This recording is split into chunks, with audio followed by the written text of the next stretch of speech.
Times news channel देखे आप सभी दर्शकों का बहुत बहुत स्वागत है। मैं हूं रमनदीप कौर।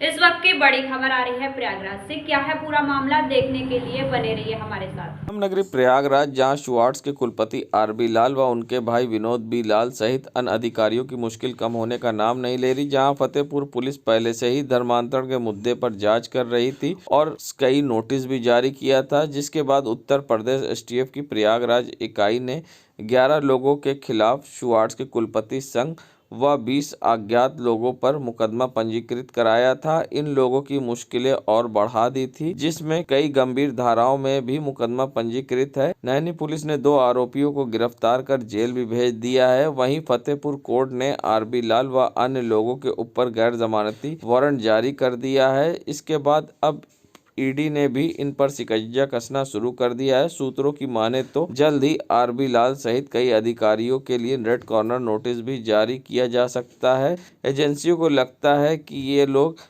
विदेश भाग सकते हैं, जबकि इनकी लोकेशन सूत्रों की माने तो केरला, बेंगलुरु सहित अन्य जगह बदलती रहती है। शुआर्ट्स के विश्वविद्यालय में सभी बड़े अधिकारी फरार बताए जा रहे हैं, जबकि अन्य लोग कार्यवाहक बनाकर विश्वविद्यालय प्रशासन अपने को बचाने का प्रयास कर रहा है। शुआर्ट्स के कुलपति आर.बी. लाल, उनके भाई विनोद बी. लाल, एस.बी. लाल व रजिस्ट्रार रॉबिन एल. प्रसाद, स्पोक पर्सन रमाकांत दुबे अभी फरार हैं। जल्द ही पुलिस इनको गिरफ्तार करने का दावा कर रही है। संगम नगरी प्रयागराज, जहां कांग्रेस के पूर्व विधायक अनुग्रह नारायण सिंह ने अर्थव्यवस्था को लेकर सरकार पर निशाना साधा है और साथ ही अडानी के मुद्दे पर भी सरकार को घेरा है। जहां सीएम योगी ने कहा था कि भारत 5वें स्थान पर अर्थव्यवस्था के मामले पर, तो उसको लेकर कांग्रेस नेता ने अब पलटवार करते हुए क्या कुछ कहा है, आइए सुनाते हैं क्या कुछ कहा था सीएम योगी ने और क्या कुछ कहा कांग्रेस नेता ने। उस ब्रिटेन को पिछाड़ करके, जिस ब्रिटेन ने 200 वर्षों तक भारत पे शासन किया था, उसे पछाड़ करके दुनिया की 5वीं बड़ी अर्थव्यवस्था बना है। बीजेपी के आर्थिक विकास की धुरी अडानी के इर्द गिर्द घूमती थी और आज जो है पूरे विश्व में मालूम हो गया है कि हम भारत की अर्थव्यवस्था चरमरा गई है, केवल इसलिए कि जो अपने आप को चौकीदार कहते थे, आज वो केवल एक व्यक्ति के चौकीदार सिद्ध हो गए हैं। जब अडानी की कंपनी को पूरे विश्व में उसकी पोल खुल गई है, सारे लोगों ने उसको अपने शेयर होल्डरों से निकाल दिया है, जिसको लेके प्रधानमंत्री जी पूरे विदेश में घूमते रहे कि इनकी इन्हीं के आधार पर हम अर्थव्यवस्था बनाएंगे, वो आज चरमरा गया है। और आज लोकतंत्र की मर्यादा का ये सवाल है कि अगर इस तरह के सवाल उठे हैं, पूरे विश्व में उठ रहे हैं, भारत में उठ रहे हैं, तो पार्लियामेंट में क्यों नहीं उठ रहे हैं? क्योंकि अडानी जी का जो इसमें LIC में भी शेयर उन्होंने ले लिया था, जो कि एक लाभदायी संस्था थी सरकार की, जिसमें आम गरीब आदमी का पूंजी लगी रहती थी, उसके जीवन की रक्षा होती थी। इसमें भी नीति बदल कर इसको प्राइवेटाइजेशन की तरफ भेजकर इसमें इनके शेयर लगे हैं। स्टेट बैंक ऑफ इंडिया जो एक प्राइवेट सेक्टर है, उसमें इनके शेयर है और भारी मात्रा में इन्होंने लोन लिए हैं। ये कभी भी चरमरा के बैठ सकती है। बहुत अच्छी होगी, 5वें नंबर पर भारत है, इस टाइम सबको पिछाड़ के क्या कहेंगे? मुख्यमंत्री जी ने कहा था उनके मठ की व्यवस्था ठीक है, बाकी सब धराशायी है। संगम नगरी प्रयागराज, अब गर्भवती महिलाओं को ब्लड के लिए नहीं होना पड़ेगा परेशान। सूबे के डिप्टी सीएम व स्वास्थ्य मंत्री ब्रजेश पाठक ने जारी किए आदेश, महिलाओं को दी सौगात। बता दें, गर्भवती महिलाओं को अब ब्लड बैंक में से बिना डोनर के मिलेगा ब्लड। बता दें, गर्भ अवस्था के दौरान महिलाओं को अक्सर ब्लड की कमी हो जाती है और जिसके लिए उनके दिमागदारों को ब्लड डोनर ढूंढना पड़ता है और परेशानी का सामना करना पड़ता है, जिसको देखते हुए डिप्टी सीएम ब्रजेश पाठक ने आदेश जारी किया है। प्रदेश में सभी जगह अब ब्लड बैंक से गर्भवती महिलाओं को बिना किसी शुल्क के ब्लड मिलेगा। वहीं प्रयागराज के सीएमओ आशु पांडे ने भी ब्लड बैंक के प्रभारियों को निर्देश जारी किया है कि गर्भवती महिलाओं को आसानी से ब्लड मुहैया कराया जाए, जिससे अब गर्भवती महिलाओं को ब्लड के लिए नहीं होना पड़ेगा परेशान।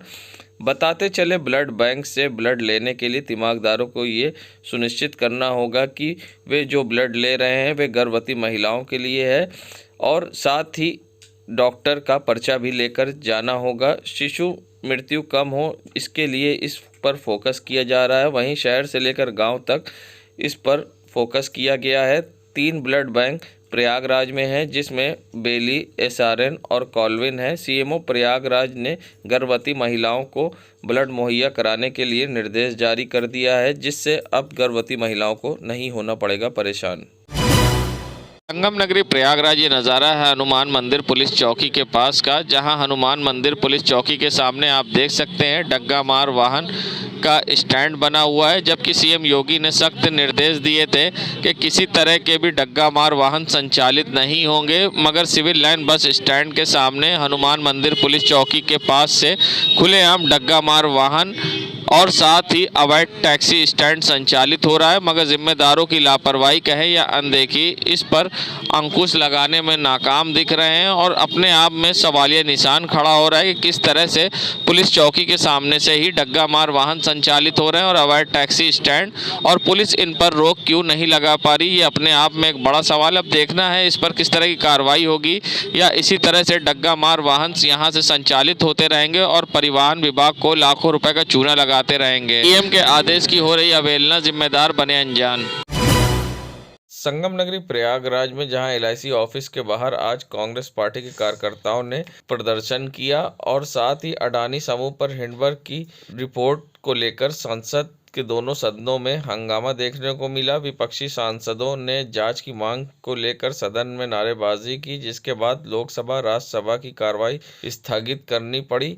इसको पहले अडानी समूह पर हिंडनबर्ग की रिपोर्ट को लेकर आज विपक्षी दलों ने प्रदर्शन किया था। वहीं विपक्षी दलों ने अडानी समूह के खिलाफ धोखाधड़ी और शेयर में हेराफेरी आरोप की संयुक्त संसदीय समिति जेपीसी से जांच कराने की मांग की और साथ ही प्रदर्शन किया।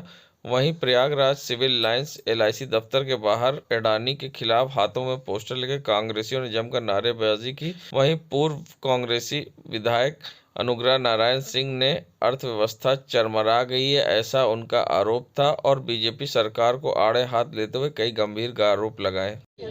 आज आप लोग इकट्ठा हुए यहाँ पर, किस तरह से प्रदर्शन कर रहे हैं, क्या मांग है? बीजेपी के आर्थिक विकास की धुरी अडानी के इर्द गिर्द घूमती थी और आज जो है पूरे विश्व में मालूम हो गया है कि हम भारत की अर्थव्यवस्था चरमरा गई है, केवल इसलिए कि जो अपने आप को चौकीदार कहते थे आज वो केवल एक व्यक्ति के चौकीदार सिद्ध हो गए हैं। जब अडानी की कंपनी को पूरे विश्व में उसकी पोल खुल गई है, सारे लोगों ने उसको अपने शेयर होल्डरों से निकाल दिया है, जिसको लेके प्रधानमंत्री जी पूरे विदेश में घूमते रहे कि इनकी इन्हीं के आधार पर हम अर्थव्यवस्था बनाएंगे, वो आज चरमरा गया है।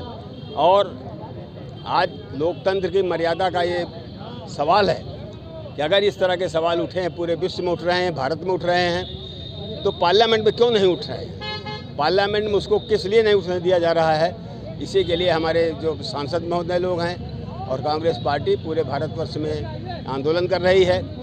चूँकि अडानी जी का जो इसमें एलआईसी में भी शेयर उन्होंने ले लिया था, जो कि एक लाभदायी संस्था थी सरकार की, जिसमें आम गरीब आदमी का पूंजी लगी रहती थी, उसके जीवन की रक्षा होती थी। इसमें भी नीति बदलकर इसको प्राइवेटाइजेशन की तरफ भेजकर इसमें इनके शेयर लगे हैं। स्टेट बैंक ऑफ इंडिया जो एक प्राइवेट सेक्टर है उसमें इनके शेयर हैं और भारी मात्रा में इन्होंने लोन लिए हैं। ये कभी भी चरमरा के बैठ सकती है, इसलिए हम लोग यहाँ के साथियों को भी जगाने आए हैं, देश के लोगों को, नागरिकों को भी जगाने आए हैं कि आज आपकी अर्थव्यवस्था पर संकट है, हमला हो रहा है, उसकी लूट हो रही है, इसको बचाने के लिए हम लोग जागरूक करने के लिए यहाँ पर बैठे हैं। संगम नगरी प्रयागराज के सिविल लाइंस में आज नगर निगम ने अभियान चलाया, जहां ग्रहकर बकायेदारों के खिलाफ अभियान चलाकर आज कुर्की की कार्रवाई की गई है। जहां तुलसियानी प्लाजा स्थित पीएसीएल कंपनी के हिस्से को आज नगर निगम ने सील कर दिया है। नगर निगम के अनुसार पिछले कई सालों से ग्रहकर जमा नहीं किया गया था, जिसको लेकर नोटिस जारी की गई थी और आज ये कार्रवाई की गई है। ऐसे में क्या कुछ कहना है नगर निगम के अधिकारियों का कार्रवाई को लेकर, आइए सुनाते हैं आपको। आज ये नगर निगम द्वारा कुर्की की नोटिस जारी की गई थी। कुर्की की कार्रवाई जो भी बड़े बकायेदार हैं, नगर निगम की संपत्ति कर जमा नहीं किए हुए हैं, उन सभी लोगों को पहले डिमांड नोटिस दी गई थी और डिमांड नोटिस में 15 दिन की अवधि के उपरांत कुर्की की नोटिस जारी की गई। जिनके द्वारा नगर निगम की संपत्ति कर का पिछले 10 सालों से 15 सालों से भुगतान नहीं किया जा रहा है, उन सभी के विरुद्ध ये कार्रवाई प्रस्तावित की गई है। आज PCL पर 39 लाख रुपए नगर निगम का बकाया है। उसके एवज में भुगतान न होने के कारण आज कुर्की की कार्रवाई, इनकी सीलिंग की कार्रवाई की गई है। इसको सीजर किया गया, सील किया गया है। इस बिल्डिंग पे जब भी इसके जो भी बकायादार, जो भी विभागों का बकाया होगा, जब निष्पादन होगा तो इनको पहले नगर निगम का भुगतान करना पड़ेगा, उसके बाद ही ये कोई और निर्णय ले सकते। ये कितने रुपए तक के बकायेदारों की कुर्की की जा रही है सर? मिनिमम एरिया पे डिपेंड करता है। हम ये देख रहे हैं टाइम ऑफ स्पेन कितने पिछले 10 सालों से 15 सालों से टैक्स नहीं जमा किया है।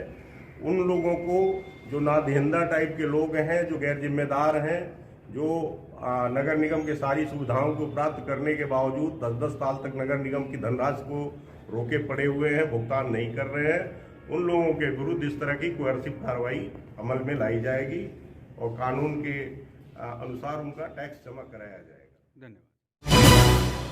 संगम नगरी प्रयागराज, जहां रसूलपुर कब्रस्तान में जहां लाल कॉलोनी पुलिस चौकी व अन्य लोगों के सीवर लाइन का पानी गिरता है, तो साथ ही अब उसकी बाउंड्री से रस के पानी कब्रस्तान में आ रहा है, जिसकी समस्या को जहां बद्री वेलफेयर सोसाइटी ने उठाया था, तो वहीं अब आम जनता भी इस पर सवाल कर रही है कि इस पर कार्रवाई होनी चाहिए। आप देख सकते हैं यहाँ पर किस तरह से कब्रस्तान की दीवार से सीवर लाइन का पानी अंदर आ रहा है, जिससे कि दीवार तो कमज़ोर हो रही है और साथ ही कब्रस्तान में भी गंदगी फैल रही है, जिसको लेकर अब स्थानीय लोगों में नाराज़गी है। ऐसे में लोगों ने बताया कि किस तरह से कब्रस्तान के अंदर पानी आ रहा है और किस तरह की समस्या है। ऐसे में क्या कुछ कहना है इस पूरे मामले पर आम जनता का, आइए सुनाते हैं आपको कि किस तरह से कब्रस्तान में समस्या उत्पन्न हो रही है और किस तरह से गंदगी फैल रही है। क्या कुछ कहना है लोगों का, आइए सुनाते हैं। रहने वाले मोहम्मद सगीर साहब, ये कितने दिनों से हो रहा है? अरे ये तो कई साल से है, ये कई साल से चल रहा है। या ऐसा ही पानी वहाँ पे भरा हुआ कब्रस्तान को खोद देते हैं, खोद के इधर जो है रास्ता बना देते हैं। ये लोग अच्छा कब्रस्तान की तरफ पानी डाल देते हैं। ये यहाँ से खोद देते हैं ये सब। ये पुलिस चौकी वाले उधर। अच्छा, ये पुलिस चौकी इसके पीछे, ये पुलिस चौकी का पानी आता है। ये देखिए पुलिस चौकी।